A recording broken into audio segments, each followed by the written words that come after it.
Hey everyone, welcome back to the Collector's Compass, the official podcast of Collectors MD, where we explore the intersection of collecting, mental wellness, and responsible engagement in the hobby. I'm your host, Alex Efron, founder of Collectors MD, and today is a continuation of a conversation many of you enjoyed. Back in August, I joined Alijah, better known as HoosierPulls, on his YouTube channel to talk candidly about the state of the hobby, repacks, sudden death auctions, late night bid frenzies, and the way influencer highlight reels can warp expectations. We name the problems, and today we are focusing on building the solutions. I also want to take a moment to acknowledge that since that episode, Alijah has been incredibly supportive of what we're building at Collectors MD, consistently posting pieces on social media that model intentional collecting, showing the real process and the joy that doesn't depend on things like scoring a life-changing card or hitting a jackpot. That type of leadership really matters. So if you've ever felt the hobby slipping from joy into compulsion, this episode is your roadmap back. Alijah, welcome to the show. I'm so glad to have you. Hey, thanks, Alex. Thanks for the opportunity, and I'm really looking forward to our conversation. Me too, man. We unpacked a lot in a very short time back in August, and we've been in communication since. You've constantly advocated for everything we're doing at Collectors MD, whether it be posting an intentional piece like I just mentioned or resharing a story. Your support has just been incredible, and we are so grateful for you. Hobby, frankly, is a better place when creators like you are in it. So with that, why don't you tell our audience a little bit about you, what you do, your background, etc. Yeah, so I actually started collecting overall when I was a really little kid. I was a huge sports fan, huge Cubs fan, and it seems like cards always work their way into that relationship at some point. So I started collecting cards when I was really little, collected all throughout high school, and then I joined the Marine Corps when I was 17, and then kind of got out of collecting from all the travel and the deployment and crazy stuff. So as I got back into collecting, as I was transitioning out of the Marine Corps, cards are something that really helped me just be able to connect with a community and feel a sense of belonging. And then also the aspect of making videos and creating content is something that I just found so much joy in. So cards and YouTube essentially really helped me move through a difficult point in my life. And the response was just overwhelming. So the channel's coming up on its 5-year anniversary. Wow. And I mainly just focus on reviewing products for the most part.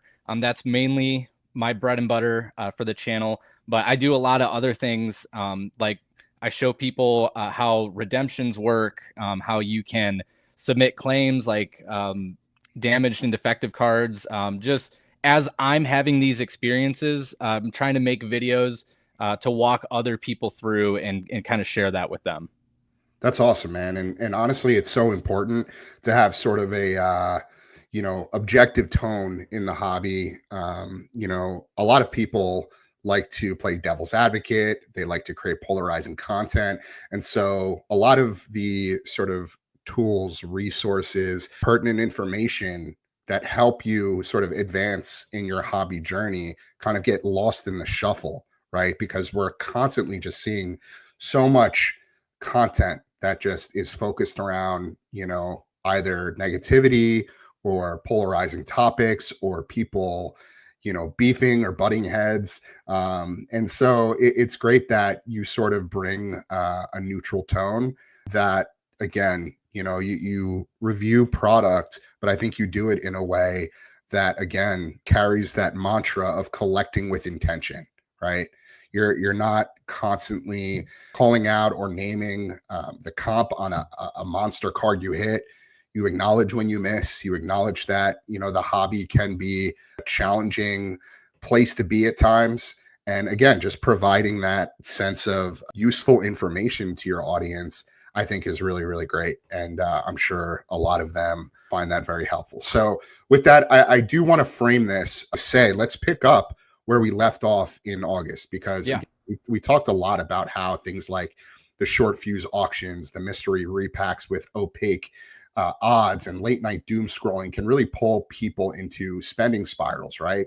And since then, we've heard from listeners as well as our community members. We've grown quite a bit since August, who have woken up to things like invoices that they barely remember authorizing. So I'm curious from that conversation, and I know it's been a couple months now, I think almost 3 months since we had that conversation, but what stuck with you the most from that dialogue? I think it was really seeing how many people were truly impacted by these issues. I've seen, certain people comment on, your posts and like your videos, and there's sometimes a certain tone that's like, oh, like this is not that big of a deal. But as you really dive into these issues, and hear people's stories and read about their frustration, I realize that this is just a huge problem within the hobby and collecting in general. And it was just really eye-opening to see how many people were truly affected by this, and how many people came forward and said that, hey, until Collectors MD, like I didn't even realize that I was feeding a really bad habit and had a problem. So definitely just the realization that, we're so easily influenced, and we have the capability to just instantly get that instant gratification, whether it's buying or bidding or whatever it may be, and just trying to be like really conscious of that, even within my own life. Yeah. Yeah, 100%. And honestly, like what stuck with me was very similar. It's how universal all of this feels, right? When we talked back in August, it wasn't just theoretical. I think it hit home for so many people who have lived that exact cycle, right? The late night scrolling, the just one more bid mentality, the adrenaline that blurs into regret. And what really resonated with a lot of people, I think, was realizing how easy it is for anyone, even the most experienced collectors, to fall into that trap subconsciously. Like you said, they might not even realize they're falling into the trap because the systems are built for it, right? So Right. things like the sudden death auctions and timers, the flashing graphics in these live streams, the social pressure and the live chats, these things are all designed to keep you from pausing long enough to actually make an informed purchasing decision. So what stuck with me, in all of these conversations, not just ours, isn't just the problem, it's the response, right? I've seen more people start speaking up over the last couple months. There's been more awareness, there's more accountability, and that gives me hope that we're not just naming the issues anymore. We're starting to build the guardrails that can actually protect people from it. And that's what Collectors MD is all about. So again, I really appreciate you acknowledging that, and uh, you know, taking a notice that this is a real issue, and that creators in this hobby make a real impact. And when you had me on your channel, I was able to sort of shed light on some of this to your audience. I think that was monumental. It doesn't even matter how big your audience is. What I realized is that even if you're just impacting a handful of people, you're making a difference, right? Definitely. It could be 5 people, it could be 500 people, it could be 5,000 people. As long as you are making a positive impact, that matters. So with that, I'm curious which mechanics feel both, predatory, but also most fixable right now. I definitely think that the sudden death bidding, um, is would, in my opinion, be the easiest fix, and is also the most predatory. I recently spoke with a friend, who is just he's recently gotten into cards, and he just commented on how there was a base rookie card that went for like $33 on a sudden death auction, and when he looked up the eBay comps, it was like a $2 to $3 card. And it shot up because people, they get so just frantic over that 5 second timer that goes down. And also, I mean, these platforms really like allow you to just tap to bid higher. Like the bid is already placed for you. You don't even have to like enter a number because it's so fast. Just Yeah. whatever the bid is, you can one up it. So I think that is by far one of the most predatory practices, and I think it's one of the most fixable, because the companies that are doing this, they have the ability to, limit their timers. I could understand, say, hey, like we're, having a 5 minute, bid, or 3 minutes. But when you have these 10, some are 10 seconds long, Yeah. Or that's, shorter. I'm yeah, seeing 5 seconds sometimes. yeah, it is just really there to shut off the brain of the consumer. And Yeah. anything, I think, that affects your judgment, should not be allowed. Yeah, 100%. And I want to actually unpack that a little bit more, because these sudden death auctions really are one of the most quietly dangerous mechanics in the hobby right now. You bring up such a good point. On the surface, I think streamers kind of position it, or um, present it to their audience as something that's fun and fast and exciting, right? 10 seconds on the clock, cards flying, chat is all hyped up. But what's really happening is psychological, and it's pressure by design, right? You've got, Right. again, the streamers yelling. And when I say yelling, I mean yelling. They are obnoxious at times. Like, these are going too cheap, or come on, chat, don't sleep, like bid, bid, bid, bid, bid, right? Right. While that timer flashes like a slot machine, and before you even have a chance to check the comp or think about what you're even bidding on, your brain's already gone into this sort of fight or flight mode, right? It's not a rational decision anymore. It's just straight up impulse. And the wild Definitely. part to me is that most people don't even realize it's happening, right? You think you're trying to win a card, but really you're just reacting to the social pressure and this engineered FOMO. You don't have time to step back, open eBay or Card Ladder 130 point, and see the same card, or see that the same card sells for half that price, like you just cited, right? Because by the Right. time you try, the auction's already over and the next one started. Nobody can operate that quickly. And that's why I keep saying the issue isn't that people love collecting, it's that the systems are set up to make you chase. So if these platforms truly cared about the health of their communities, they give buyers more transparency and time to make informed decisions, not 10 seconds and a hype man yelling, to just bid, bid, bid. Definitely. So such a good point, Elijah. I really appreciate you bringing that one up. And so, if other creators are listening right now, what's one change that they can make today that might reduce harm without actually killing the fun? I really think that, as a creator myself, I think one of the biggest responsibilities is to be transparent about your general financial situation. Yep. Um, there are so many people who, they rip like so much product, and people have no clue what they do. They have no idea how they're able to do this. They don't know, if you don't know if they're putting it all on a credit card and paying it off for the next 10 years. Right. So I try to be transparent, along with one of my friends that I do a podcast with, called the Card Geeks. His name is Josh. We always say, hey, we are dads. We are full-time, working dads going to school.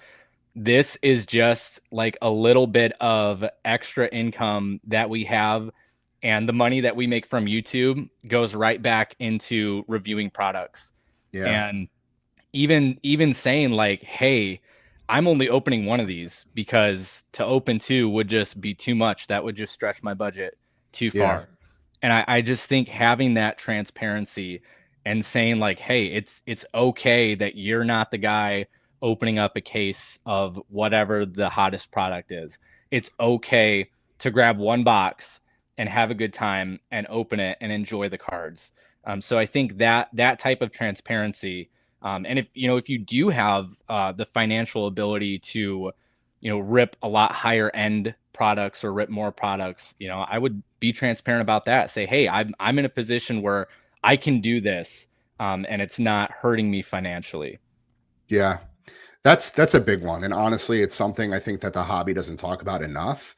The problem with influencers ripping product on YouTube um, isn't that they're opening cards per se, it's how they're doing it and what it teaches people to expect, especially if they aren't leading with some of these principles like transparency and accountability, like you're suggesting. So, you'll see a creator open a $500, $1,000, $2,000 box and hit 3 monsters in a row. And it looks Right. incredible, right?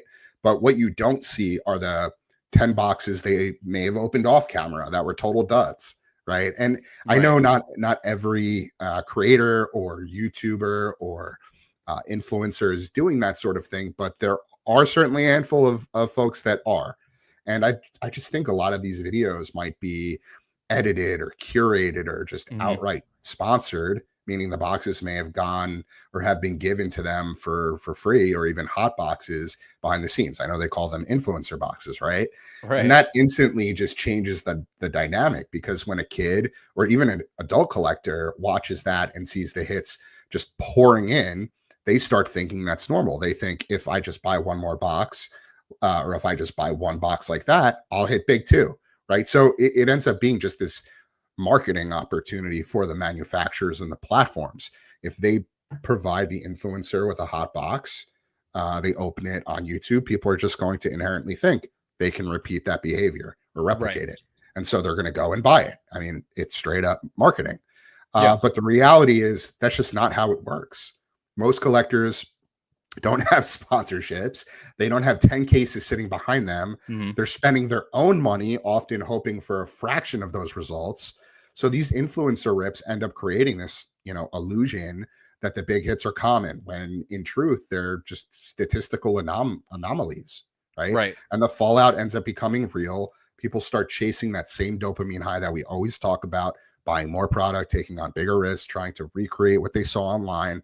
It's like showing someone a highlight reel of jackpot winners, like just Right. winning over and over and over again, and just saying, "Yeah, this is like average casino play." Right? It's not that, and it's not that influencers are necessarily like evil or have malicious intent by any means.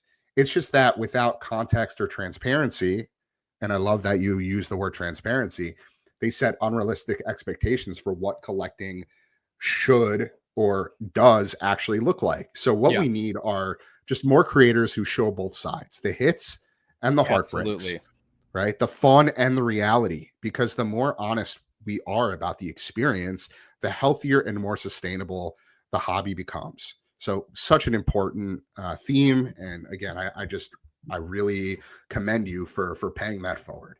Yeah, I Um, appreciate that for sure. It's something that, like you said, it's something that I really respect and I love to see, even though as a creator, you know that you're not going to get usually as much engagement, with the boxes that are terrible. But yeah, I sometimes like watching videos where the box is just awful and the person is just honest about it. And they're like, "Hey, this is like the reality of it," but you have to show both sides. You have to show, and I think that that's also a way to help other collectors and consumers make an informed decision. right, When you have a product that is just overall just not great, and someone makes the decision to not buy sealed product and save their money and just go after the card they want.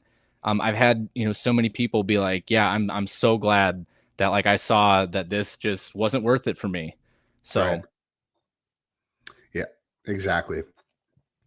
So we're going to transition over to our next segment, which is practical guardrails for people, both collectors and couples. Couples is something that we've been focusing on quite a bit recently, just because we've had quite a few spouses reach out to us that are experiencing sort of the fallout of being married to, or maybe, in a relationship with an addict or a compulsive collector.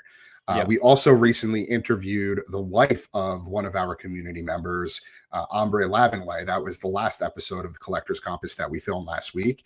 And she sort of just shed light on so much of the psychology and the hardship and the challenges that couples face when going through tumultuous times that include things like addiction, compulsive behavior.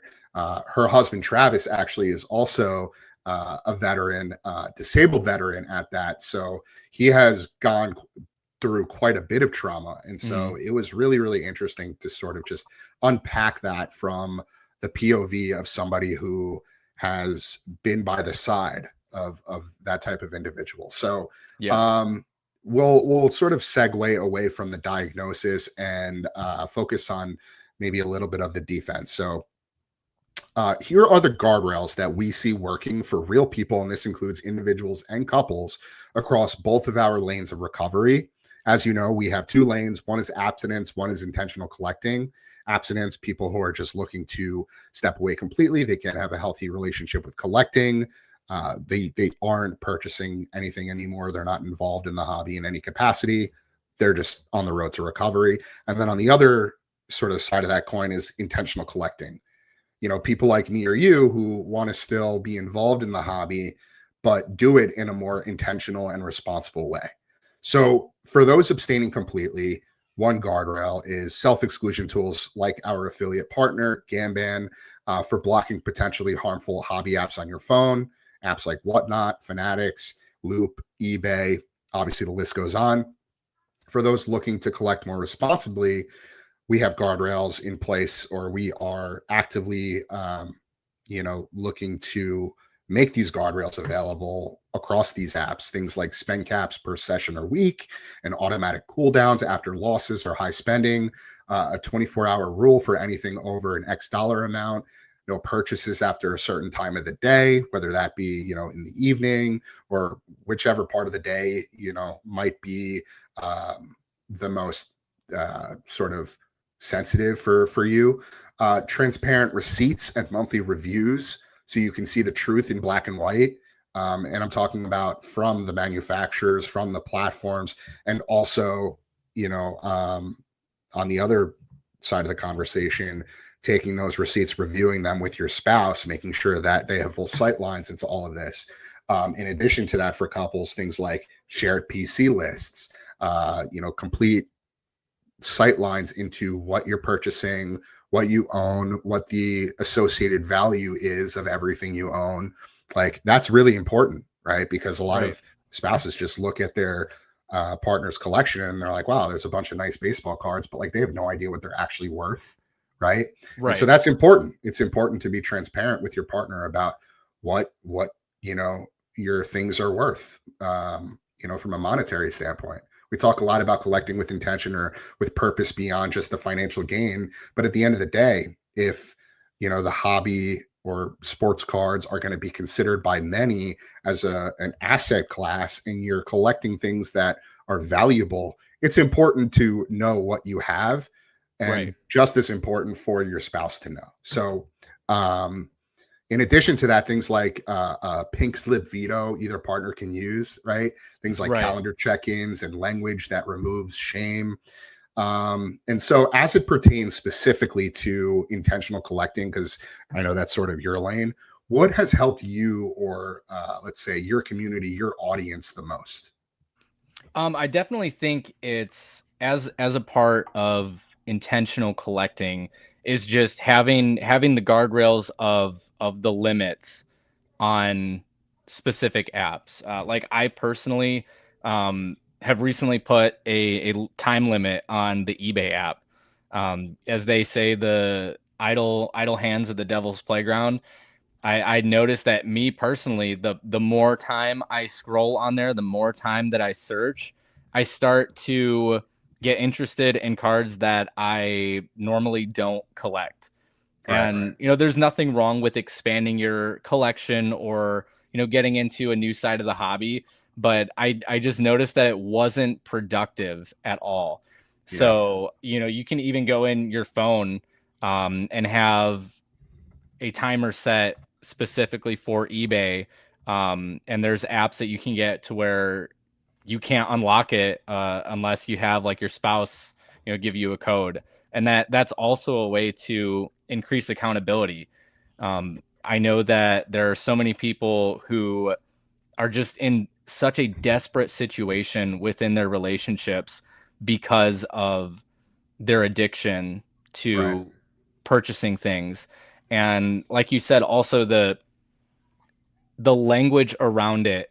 I know that it's very difficult for, spouses and those around someone to, see the compulsive behavior and see the bank statements and the money spent. Um, but the language has to be non-condemning, Right. because like you said, when shame is brought into it, when degradation is a part of that conversation, it really is unproductive for both parties. So I think having those limits, and then also just having compassionate dialogue, with Yeah. that person, although it's frustrating, is so important. Yeah, that's definitely one of the hardest parts, I think, because passion and compulsion can really look similar when you're deep in it, right?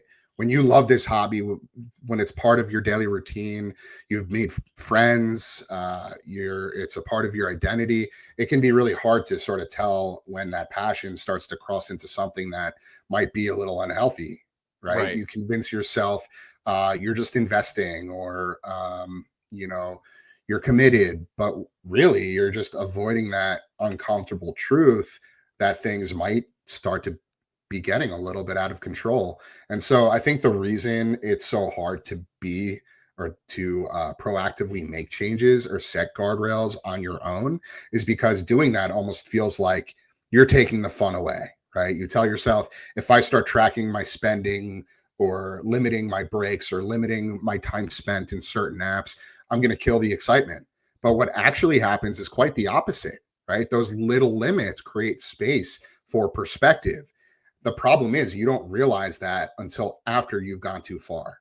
And so, passion tends to blind us, and we end up, taking chances, or making risks, or taking risks that are emotionally charged.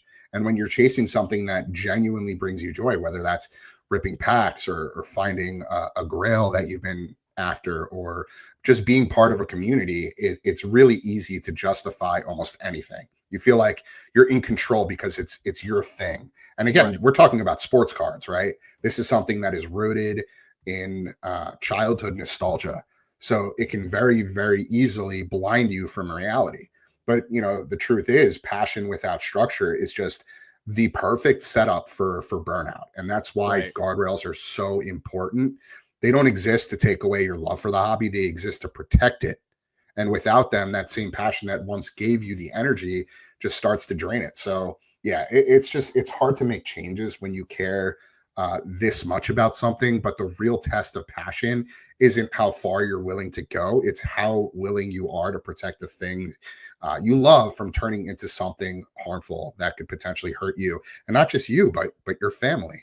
Definitely. So yeah, that was a really great point. And so with that, how do you feel like a partner can maybe raise some concerns, or red flags without becoming the quote unquote bad guy? I think that the way that the initial approach, is brought up is really important, and I think that that should happen through a gentle conversation. Respect is a two-way street. Obviously, if the person is not willing to comply or hear you, that's a totally different, I guess, kind of situation. But being able to say, hey, like this is affecting us, and I want you to be able to continue to do the things that you love. But like with anything, we need to make sure that there are appropriate boundaries. And introducing, making it, you guys have a budget together, Right. that you go through.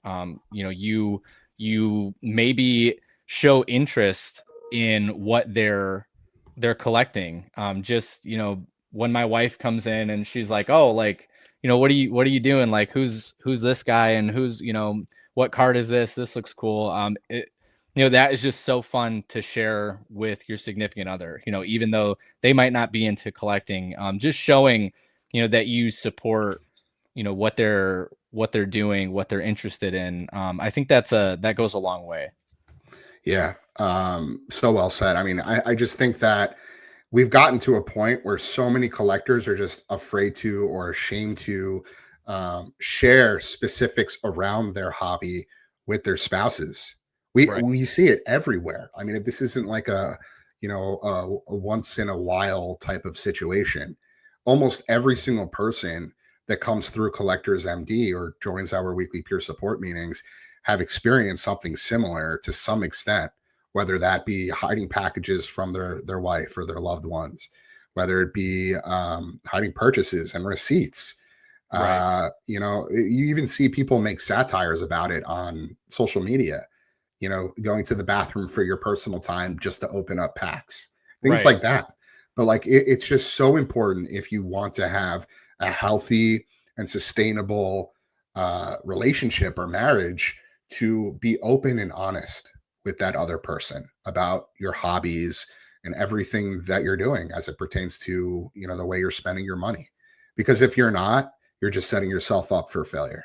And Definitely. I could share that from my own lived experience, and so I'd love for you to give our listeners maybe one experiment that they can try this week. It doesn't necessarily have to do with you know, their marriage or their relationship, or even guardrails, but maybe just something small that could make a big difference. Yeah, something that I recently did that really shifted my thinking, and helped me. There was a card that I was dead set on.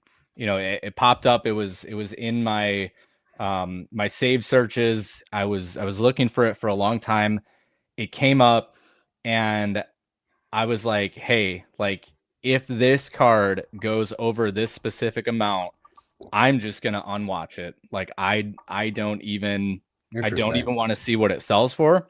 If Yeah. it goes over the amount, like, I'm not even gonna give myself the temptation to watch it all the way down, to the final bid. And it did. It Right. went over. It didn't sell for super crazy amount, but like my limit was like $75. Yeah. And I was like, as soon as it goes over $75, like, I'm taking it off. Yeah. And I did. And it kind of hurt like a little bit because I was like, man, I don't know when that card's gonna pop up again. But then also I was like, I feel so, like, just relieved and free at the same time to be like, I don't, at the end of the day, like, I didn't need it. Yeah. It's cool, it's great to have, but just walking away completely, watching it disappear off my watch list, it was just, I don't know, it was really, it just really, like, enforce the idea that, like, hey, I really am in control of my spending. I'm in control of, the decisions I make, and that's was just like a really positive reinforcement. So I Right. would I would recommend, doing that. Even if you're not necessarily struggling with spending and eBay and whatnot and all those things, but set a limit, and as soon as that card or that product goes over, just cut it loose. And I think the results are going to overall be positive. Yeah, well said. I think what you're describing is restraint. It takes a lot of restraint to do something like that, right? Because I think naturally, as human beings, we're just always curious, right? Yeah. We always want information or want to learn about things that we don't know the answers to.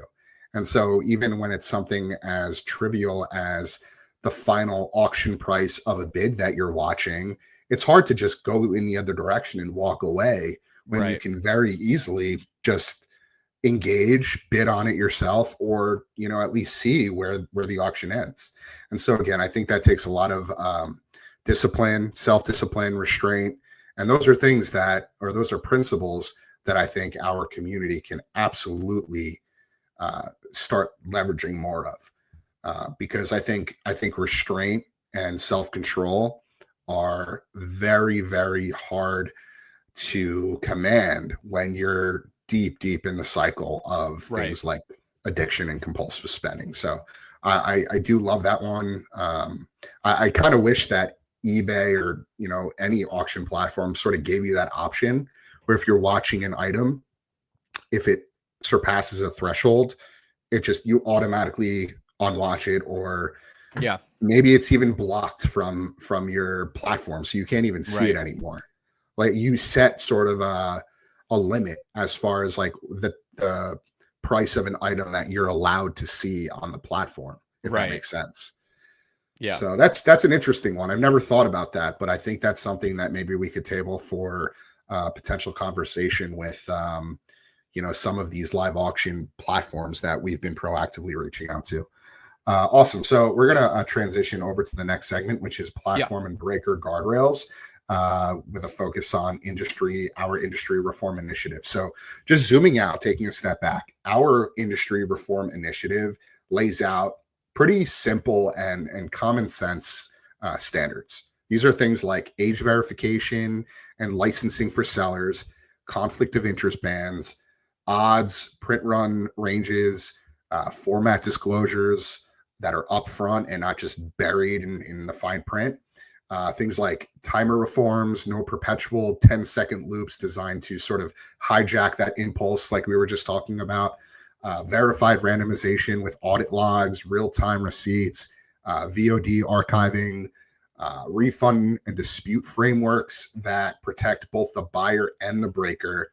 And so, Alijah, I'm curious, which of these items do you feel like would be sort of the biggest win in terms of it being implemented into the current infrastructure with the least amount of friction, if that makes sense?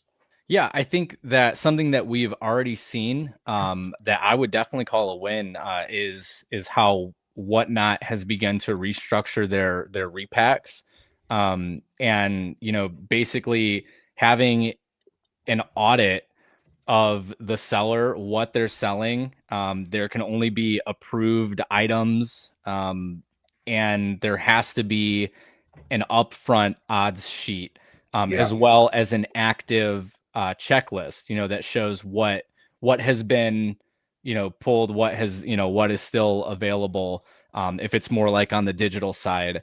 But I think that is one of the biggest things that can be implemented with the least amount of friction, and just has such a massive impact on the overall community, because the people who were scamming the system and doing God knows what with the chase cards, and making all sorts of money off these packs, there's now a level of accountability that it makes it a more fair playing field for the buyer, and makes forces the seller to be transparent. So I think once we see that kind of universally across the board, I think that's a massive win for the hobby community. Yeah, and for those of our listeners that don't know what Elijah's referencing, on October 1st of this month, Whatnot introduced basically regulation for repacks and surprise products on their platform, right? They now require, or will require, I think starting November 3rd, things like approval, independent auditors, public checklists. And frankly, it's a long needed step toward transparency and accountability in the hobby. And I actually kind of want to unpack this a little bit more, no pun intended on the unpack, repack. But here's how I see it in sort of plain terms. So Whatnot's new regulation, I think, is definitely one of the first real steps towards cleaning up one of the messiest corners of the hobby. Obviously, for a long time, anyone could throw random cards into a pack or a box and call it, a mystery repack and sell it with absolutely zero oversight. And that's, where a lot of people are getting, or have been getting burnt, right? $500 for what ends up turning out to be $30 at most in bulk cards. And there were no odds, there's no checklist, no accountability, none of that. So now Whatnot's saying, okay, if you want to sell repacks, you have to follow actual rules, which is, it's crazy that it's taken until Right. October of 2025 for this to finally be rolled out, given how big Whatnot is as a platform and how many people this has been affecting for years. But sellers now have to list what's inside, get that approved by an outside source. They have to provide checklists. They have to meet certain packaging standards. And so on paper, I think that's great. It's a great thing. Like you said, it forces transparency. It gives collectors a little more protection, finally. But we have to be real. It's not a complete fix. It's not something that is like 100% makes the hobby a safe place Right. all of a sudden. Like, the platforms still thrive on FOMO and speed and a lot of the things that we've already unpacked. So even if a repack is technically approved, you're still dealing with these same hype mechanics, the flashing timers, the influencers yelling, this case is loaded, case hits still live, or case is hot, whatever, tactics they use, and buyers feeling like they've got 10 seconds to make a serious purchasing decision. And you don't have time to check comps or think. It's impulse by design, again, like we just discussed. So I think it's progress for sure, but it's just also really complicated. I think small breakers and independent repack sellers are definitely going to feel squeezed, and some will probably just jump to another platform where the rules are looser. And just because something's regulated doesn't mean that it's still fair value. It just means it's audited. I mean, like, they can't audit or control a player injury or a scandal or something that can happen after the fact, right? And so I'd say, like, it's a solid first step, but not by any means even close to the finish line. And we want to give credit where credit is due. Whatnot definitely deserves some credit for at least acknowledging there's a problem.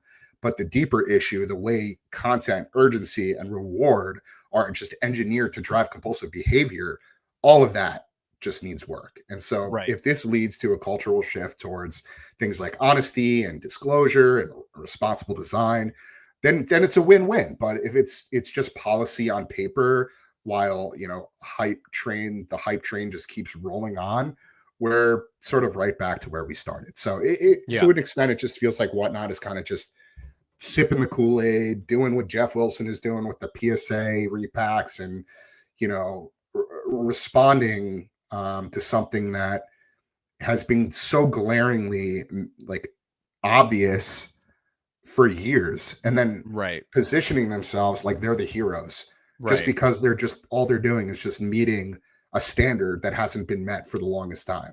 Like, that's sort of the part I have a little bit of a problem with. But again, that is a topic that I think we can unpack for hours if we wanted to. So we'll table that for now. Okay, so creators like you, Elijah, I think really set culture in a lot of what we do. And so what transparency do you wish was sort of universal? And I'll give you some examples. Things like sponsorship labels, expected value context, things like that. Like, is there anything that comes to mind that you feel like might make more sense for creators to start being more honest and open about? Yeah, definitely. I think that the sponsorship transparency is something that needs to be addressed.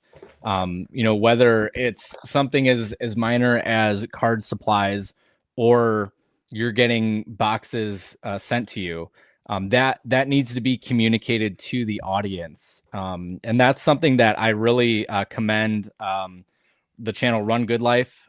He did a creator challenge a few years ago, and he challenged every single creator to name the purpose of why their channel exists, first of all, and then to give a list of all the sponsorships or any product or item that they have a stake in. Whether you have a code that gets you a specific % off, and that creator gets a cut of it.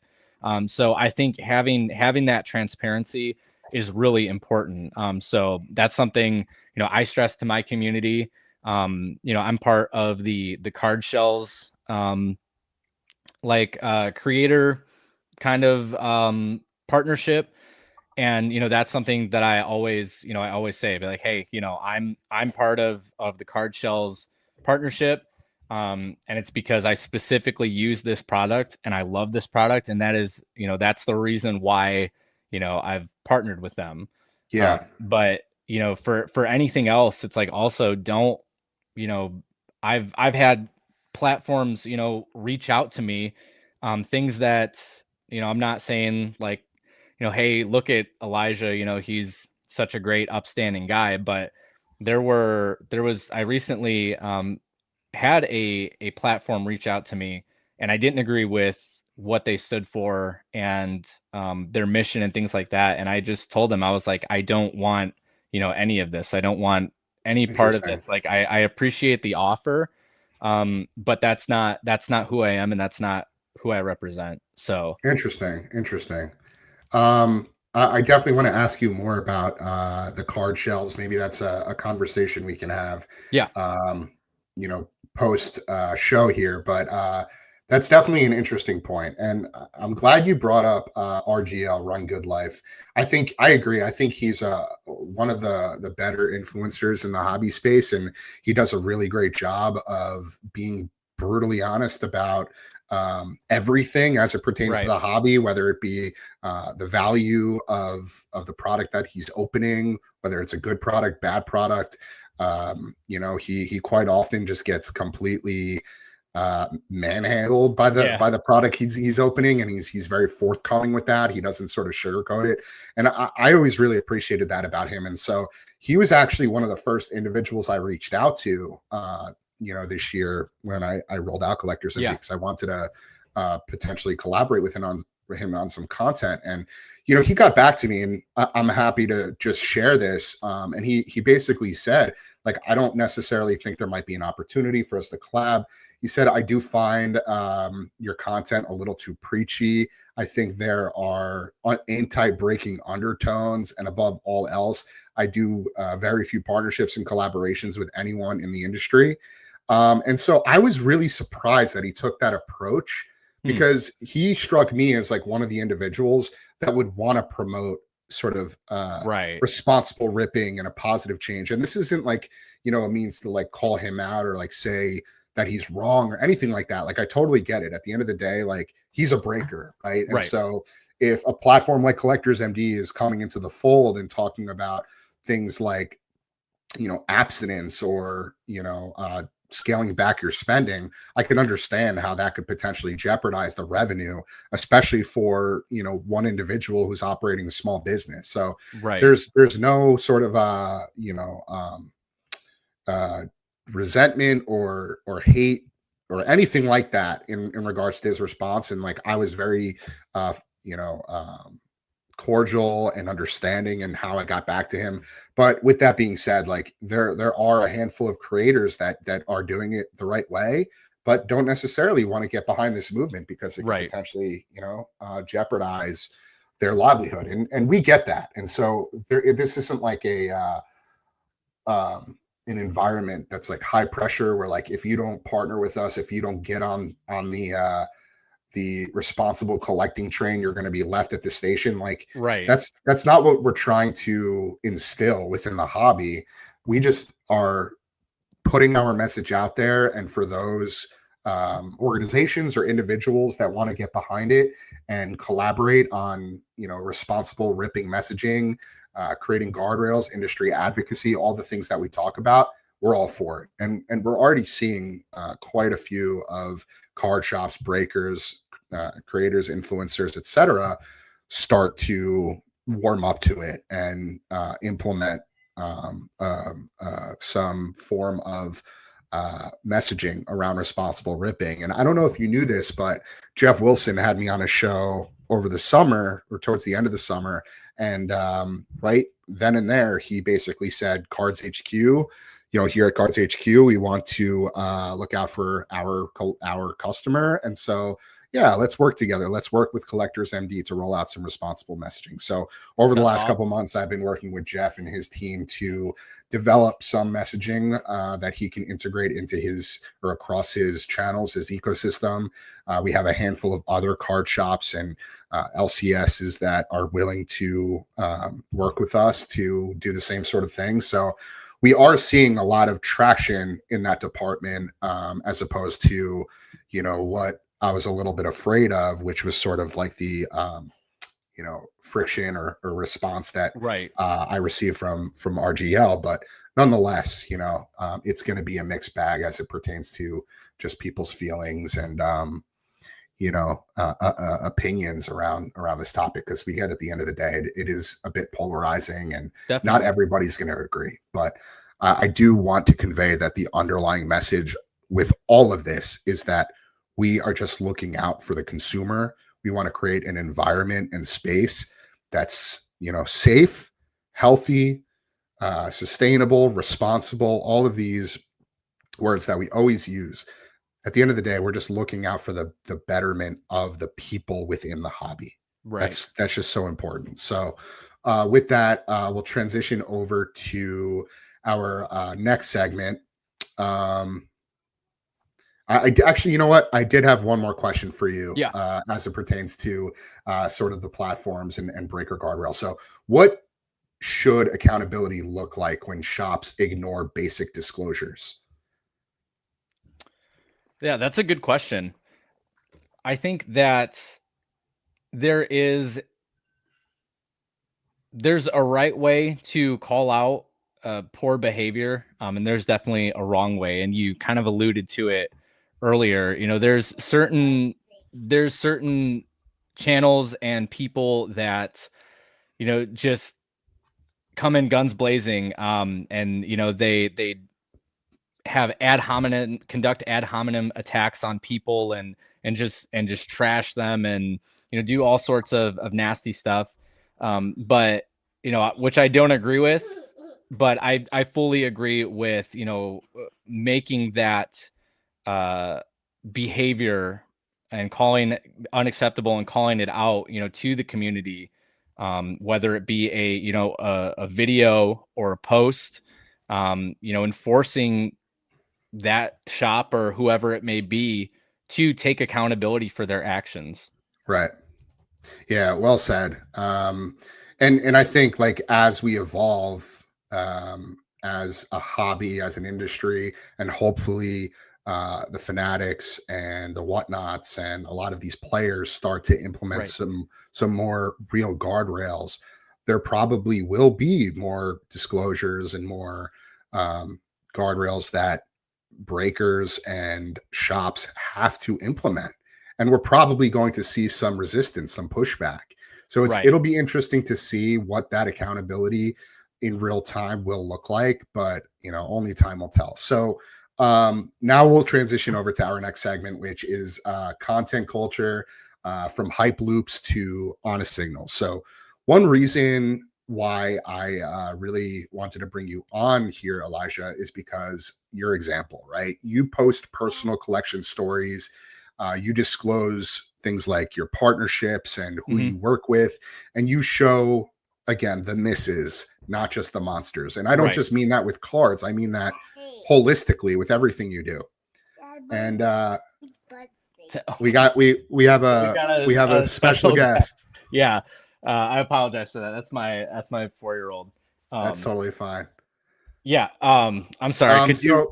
You want me to repeat that? Yeah, I appreciate it. Okay. So one reason I really wanted to bring you on here is because your example, right? You post personal collection stories, you disclose your partnerships, who you're working with in the hobby, and you show not just the misses, but the monsters as well. And I'm not talking about just the cards, I'm talking about holistically with everything you do. And so that's how we sort of retrain expectations. So I'm curious, like, what is your sort of litmus test before posting something like, a new product release or a rip or something along those lines? Yeah. So, I really think that like you said, it's important to showcase the misses. And what I also like to do is I like to focus on the positive aspects of skipping out specifically on a certain product. I post that a lot. I'll be like, hey, I did not have it in my monthly budget to buy a Topps Finest hobby box this month, Right. but this is a really cool card from this product that I was able to buy, Sure. for $20 or $30. And I would have been so stoked to hit this card in a hobby box.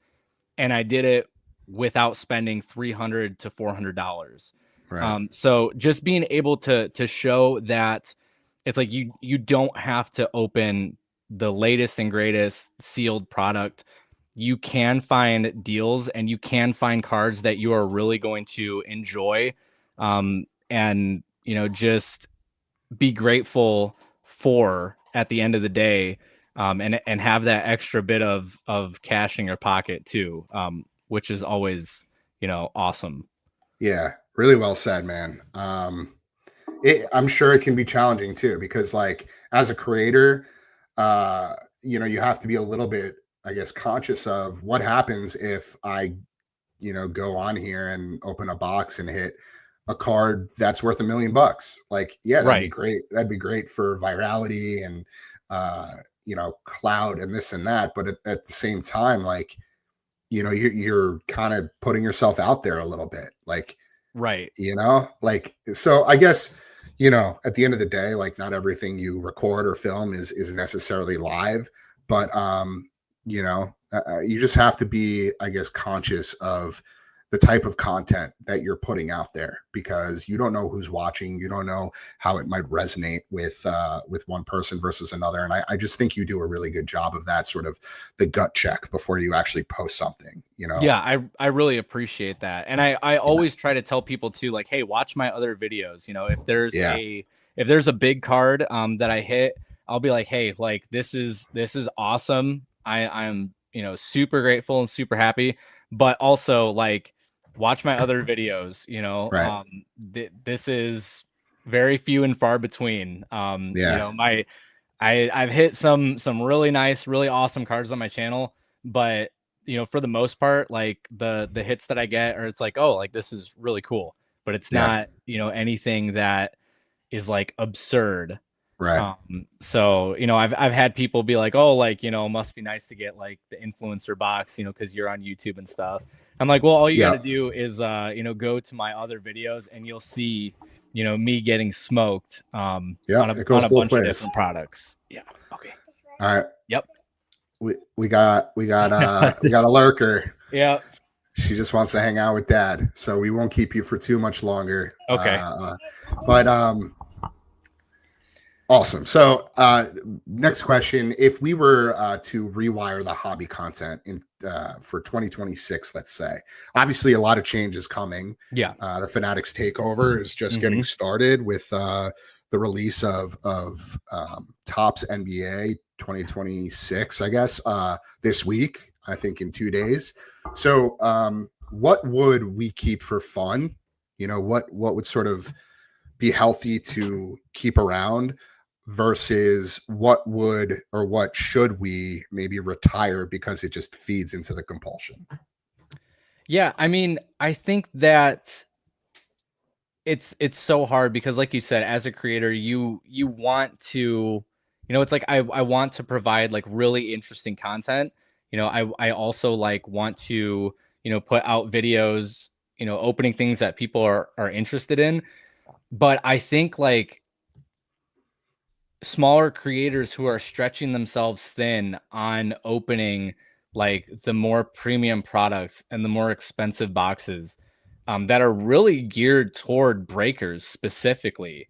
Right. They're not these $500-600 boxes are not geared toward the average collector.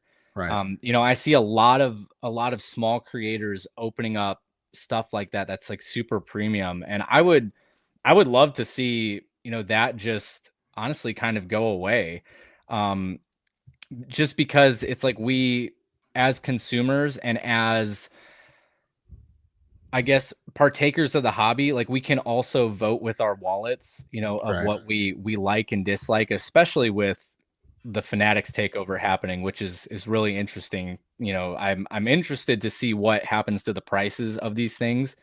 Yep. Um, but I think just, and especially for creators, showing, and this is kind of an idea that I've wanted to start, like, showing the price of a hobby box and then showing what, you could have bought, for that, instead of buying into the, oh, like I Yeah. really want to open this sealed product. So I think really just like saying no to the really like expensive boxes, that only yield a few cards because, your return on fun, as we like to call it, is very low. You Right. don't have the experience of opening, some boxes have 36 packs and you get to, enjoy it. Some people don't open them all at one time, but these products that have 3 cards in it, for $500, you open it, you look at it and you're done, Right. and then usually the regret sets in like, oh man, like I just spent $500 Yep. on this. So that's kind of like what I would like to see. Yeah. I agree. And, in addition to just the quick hit boxes, you also have product like, Absolute Football, or, what's another one? I guess like Donruss, where Donruss, you're yeah. you're really only chasing the kaboom and the downtown, and everything else is kind of Everything just goes on in fluff, the garbage, right? yeah. For the most part. I Mhm. mean, whereas like a product like, Donruss Optic Basketball that has multiple case hits, both in hobby format and retail format, but you can also hit beautiful parallels of the top rookies and Right. vets, and they have, nice inserts. Like, that's something that, might be more appealing or even accessible to the average collector.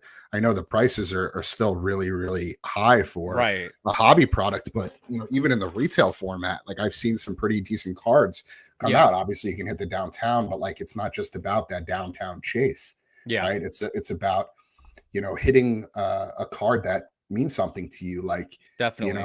I know a lot of folks that are collecting Stephon Castle and Matas Buzelis and Jared McCain. Like, these are some Mhm. of the marquee rookies in this past year's rookie class. And like, yeah, you might hit a numbered card at a retail that's only worth like 10, $15 of Castle or Buzelis, but like, that's still something that, could be a fun experience if you're doing it Yeah. with a friend, a family member, your kid, your parent, whoever, right? And so that's what it should be about. I agree. And like too often, people are just buying hobby boxes or first off the line boxes or whatever format to just chase that jackpot Right. lottery ticket. Right. It's just turned into a giant glorified scratch off, and that's not what the hobby was intended to be, but it's what it's Right. become. And so Fanatics has an opportunity now, and this is something that we've talked about extensively across all of the content that we put out, to reimagine the hobby in responsible ways, as opposed to just focusing on the next big hit, Yeah. or the profit gain, or the hottest ticket insert or Right. athlete, or whatever's hyped in the moment, right? And that's really important. And I really hope that Fanatics has people at the helm who understand that, and we'll hopefully see content like this to make more sort of informed executive decisions as they roll out new product, new concepts. I did a daily reflection yesterday about the redemption process Mhm. and ways that we could potentially sort of innovate.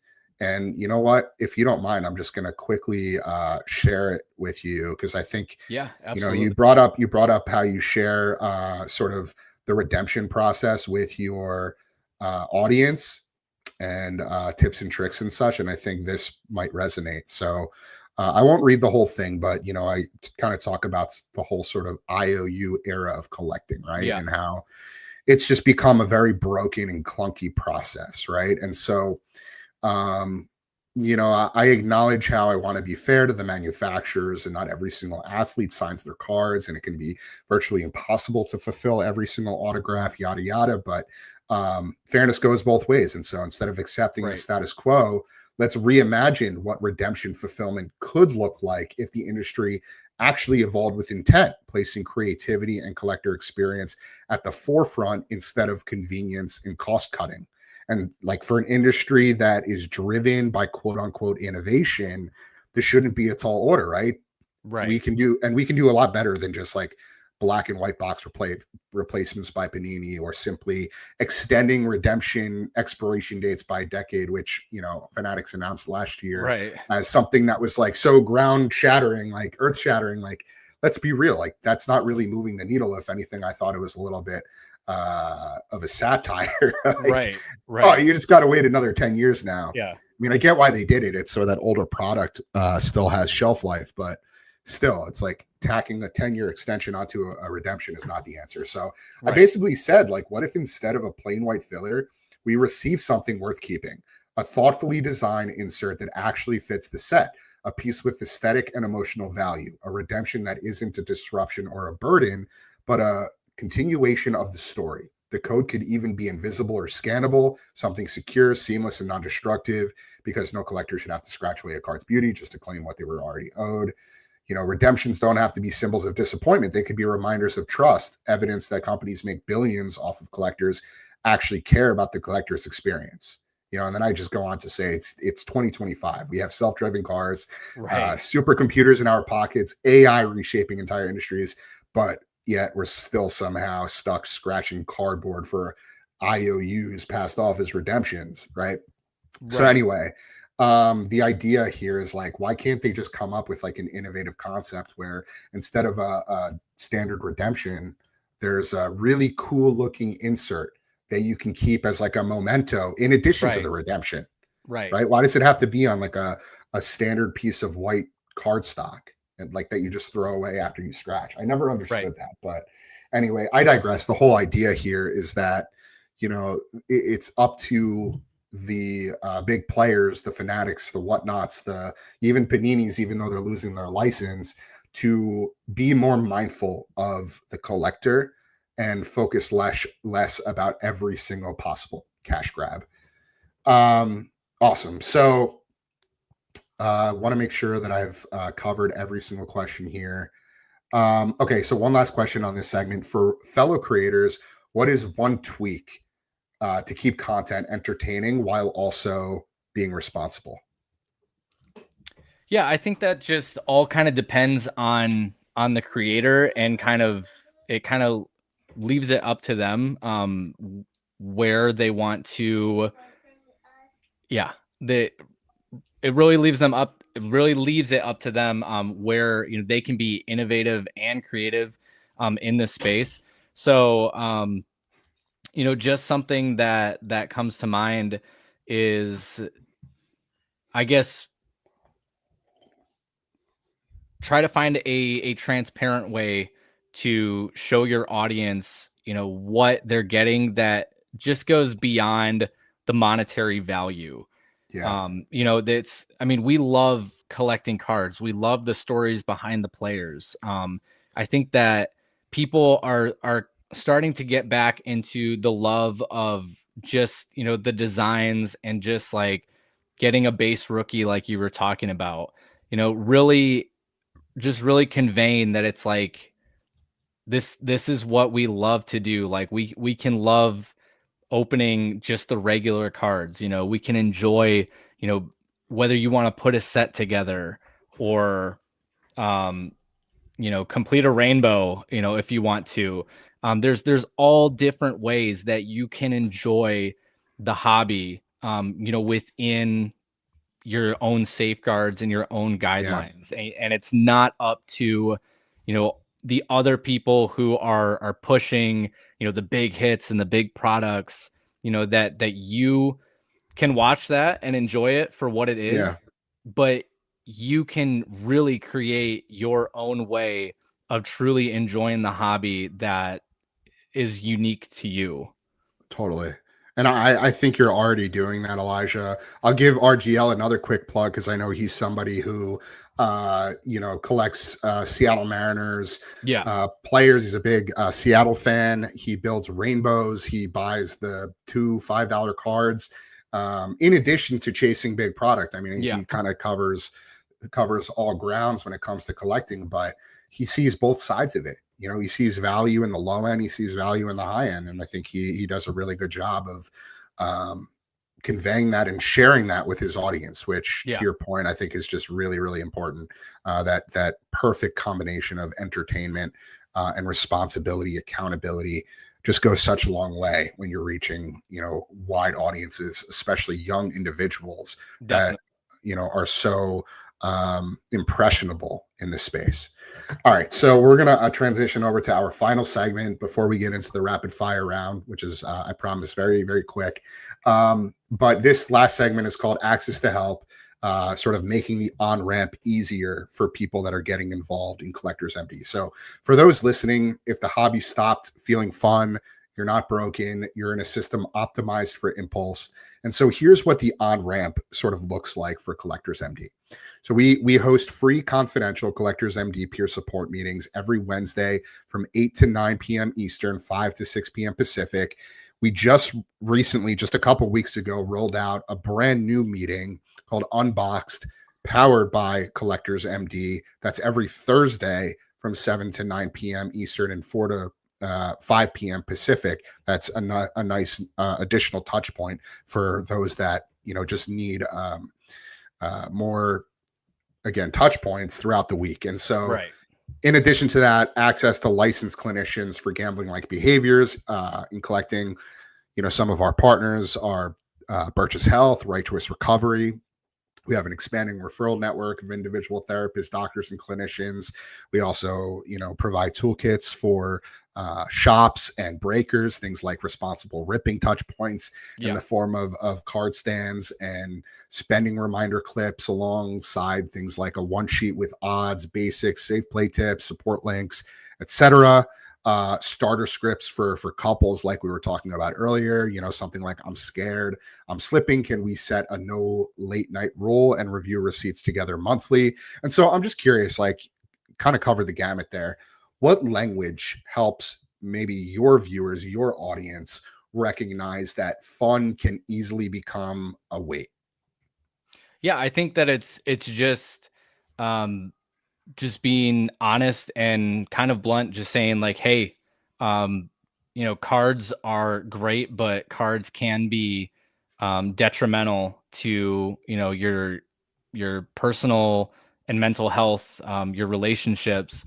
I think just like I said, just being really forward and saying Yep. like, hey, if you need help, if you need to give yourself a break, there are options, there are avenues that you can use to help get yourself back on track. Like you said, whether it's taking a break or stepping back for an undisclosed period of time, just to realign your values and maybe even your budget and things like that. But I think the more that we just get it out and just talk about it in an open and unshameful manner, I think it's going to make it a whole lot easier for people to come forward and use those avenues of help that are available to them. Yeah, really well said, Elijah. And I do want to, acknowledge that it's not just cards, right, that can weigh you down. It's pretty much anything we can collect, and Collectors ND encompasses all of that. So cards are just one expression of Right. a deeper behavior, that drive to chase, to complete, to feel that rush of acquiring something new or surprising that you didn't know moments earlier that you were going to hit. For some people, it's sports cards. For others, it's things like sneakers or watches, comic books, NFTs, even, digital goods in gaming. Like, they have these loot boxes and gotcha games and Right. things like that. Or something as simple and traditional as memorabilia. The object changes, but the emotional wiring behind it stays the same, right? Right. So collecting starts with curiosity and nostalgia, but it can quietly morph into something a lot heavier than that, especially when it starts feeling an emotional gap. We tell ourselves it's just a hobby, but sometimes we're really just what we're chasing, what we're after is comfort, and Right. each purchase becomes a little bit of a distraction, a way to feel in control or to escape a stressful moment. And before you know it, the stuff starts owning you, not the other way Mm-hmm. around, right? And so Absolutely. the weight isn't just physical; it's mental and emotional. And so the clutter, that's something we talk about quite a bit. The need for more, the guilt when you overspend, the anxiety when you can't figure out or find that next piece, it all builds up, and you start to realize it's not just cars or sneakers or watches that are the weight or that are heavy. It's what they represent, the Right. pressure, the comparison, the constant just like having to compare yourself to your peers, the unfinished need to prove something or fill something. And even when you finally do complete that rainbow or that set, very, very quickly after, you're onto something next, Right. the next, chase or the next project. And so that's why Collectors MD, or at Collectors MD, we always say this isn't just about sports cards; it's about human behavior. Because truthfully, anything we can collect without intention can start collecting us. Sort of Right. the other way around, like I just worded. So with that, one last question on this topic. What's one thing you feel like LCS owners can do in the immediate future to surface help without shaming customers? I think that a preset spending limit option for customers monthly, that you can optionally um, go in there and be like, hey, this is my preset spending limit for this month. Whether you put it digitally, like within their account, if there's a way to do that. I'm sure that someone a lot smarter than me can figure out the logistics of it. But I think that is something that could be really helpful, especially with the accountability of your spouse. It's easy to, especially if you live close to an LCS, to just stop on the way home and grab a couple hobby packs of something. But as someone who um not who owns an LCS, but who lives near one, and I see the same people in there almost every time I go. I think that that would be a great way to offer their patrons some limit to their spending. Yeah, well said. Like we always say, the hobbyer gets healthy when we do.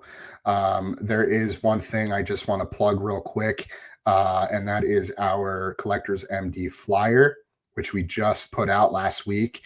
And so, if you are the owner or an employee of an LCS, we welcome you to post this flyer, whether it be at your shop or any bulletin for that matter, that allows a public post or a public flyer.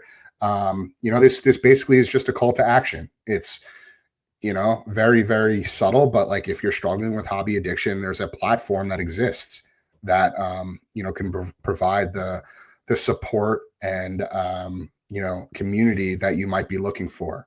And so I think it's really subtle. It's not invasive. You just put it on the wall or the door or wherever, and Right. it's a great way to sort of direct your customers to a safe place or a safe space if they need it. And frankly, some people are just they need a little bit of support, and so Yeah, we're here for those definitely. people. So with that, we are going to transition over to our rapid fire round. And so I'm going to ask you a question, or say something. You give me the first thing that comes to mind. All right. We're going All to right. fly through these. All All right. right. So, first one rule you'd impose on breaking apps tomorrow. Spending limits. Perfect. One disclosure you want to see everywhere.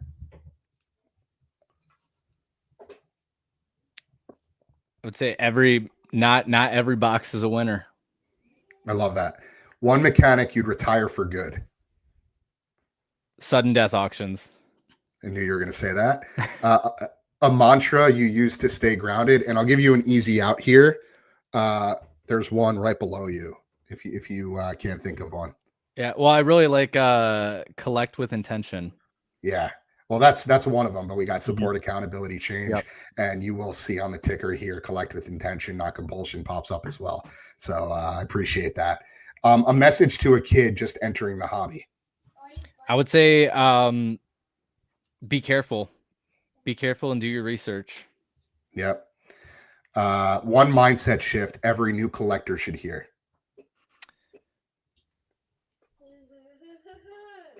I would probably say it sounds cliche, but collect what you love, not what is most monetary value, has the most monetary value. Well said. And lastly, why community, not secrecy, or collecting in isolation, we'll call it, is the best antidote. Just the support factor. Having that support, having those people around you, to be able to, just walk you through difficult times and rejoice with you in the victories. Well said. Elijah, thank you so much for joining me today, and more importantly, for the steady support you've shown Collectors MD since August. Your feed, your channel, it models what we preach: intentional collecting, visible transparency, and real joy that isn't held hostage by a case hit. So for our listeners, please go follow Elijah. It's at HoosierPulls on YouTube and Instagram. And if you or someone you love is struggling with compulsion or burnout, join our free confidential Collectors MD peer support group. That's Wednesdays, 8 to 9 p.m. Eastern and 5 to 6 p.m. Pacific. Again, we've also partnered with the Problem Gambling Coalition of Colorado to host weekly Unboxed, powered by Collectors MD meetings. They're a weekly community meeting focused on safer engagement and honest conversation. And you could find those on Thursdays from 7 to 8 p.m. Eastern and 4 to 5 p.m. Pacific. You're obviously welcome to join both. You can also check out past episodes of the Collector's Compass, along with our other shows, Behind the Breaks and Collectors MD features, streaming now on all major platforms and created to keep these conversations alive.